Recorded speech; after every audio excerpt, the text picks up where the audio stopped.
Well, today, as we've been reporting here, it's Equal Pay Day, so it's a symbolic day dedicated to raise awareness of the gender pay gap. Yes, there is still a significant one. So at the current rate of progress, the pay gap will not close until 2111, according to the American Association of University Women. That is a long time from now.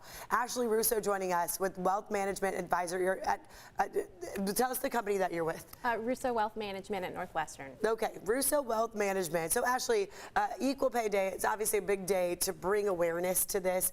Women have to work, 10 weeks into the year to make what a man will make at the beginning of the year. Yeah, right? Yeah, it's pretty incredible. So currently the rate is a woman will earn 83 cents on the dollar compared to her male counterpart. I will say that's an improvement. I do remember years ago we were talking about 70% of what men make. So it's getting now over 80%, but it's not equal. And I think that's the big thing we want to get across, that women deserve equal pay, right? Yes, we're making progress. Women are leading consumer spending. We're dominating higher education, but we still have a ways to go. So tell us the problems this causes when women are getting significantly less money.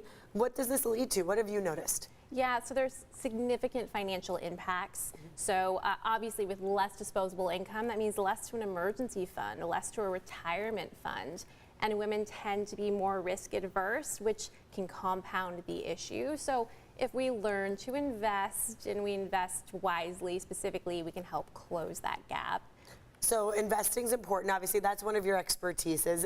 What do you say to women who may suspect that they're getting paid a lot less? What are we supposed to do if that's kind of on their minds? Yeah, so research is important, right? So to go into these conversations with as much confidence as possible, so understanding what you're asking for, understanding what the general rates are.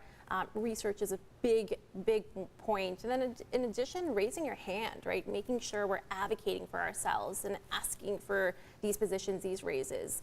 Why do you think historically that has not happened? You know, I think historically, culturally, women couldn't own a credit card in their own name until 1970. Wow. Right? Okay. So we're making a lot of progress, and we're actually considered the largest emerging market in the world, greater than India and China combined today. So we've made a lot of progress, but certainly there's a lot more to go. Okay. Yeah, to think it wasn't that long ago, 50 years ago, when women could finally get a credit card. Yeah, to think that was in the 70s. I didn't realize it was not, Okay, 5 decades, that's all it's been. Okay, let's talk about some tips for women. What do you always like to tell women to do when they go into their workplace, when they approach their managers? Yeah, so I think first of all, again, speaking up, asking for what you want is important. As we mentioned, make sure you research what you're asking for so you go in there with confidence. In addition, don't give up, right? We have to make sure that we continue to ask for what we want. And I think an important point is, instead of going in and saying why you need the raise, why do you deserve the raise? What are you bringing to your team, to your workplace? Highlighting all the things you do. Sometimes managers don't know or see that, right? So it's okay to say, these are the things I bring to the table every day. Okay, and you have a daughter. We were talking about this in commercial break. I have a daughter too. What is kind of the important message? I know they're still young, obviously, but eventually they're going to end up in the workforce. What do you hope to share with your daughter? Yeah, it's such a great question. So for me, this is such an important conversation to honor all the hard work of the women that came before me. And then, I do have a 10-month-old baby girl, and making sure that I'm advocating so by the time she's in the workforce, she's got a more level playing field. The work we do today will, again, honor all the hard work before us, but help pave the path for the generations to come. A lot of women fought hard to get us to this point. There's still more to do, though. So thank you, Ashley, for joining us this morning. Good to get your insight.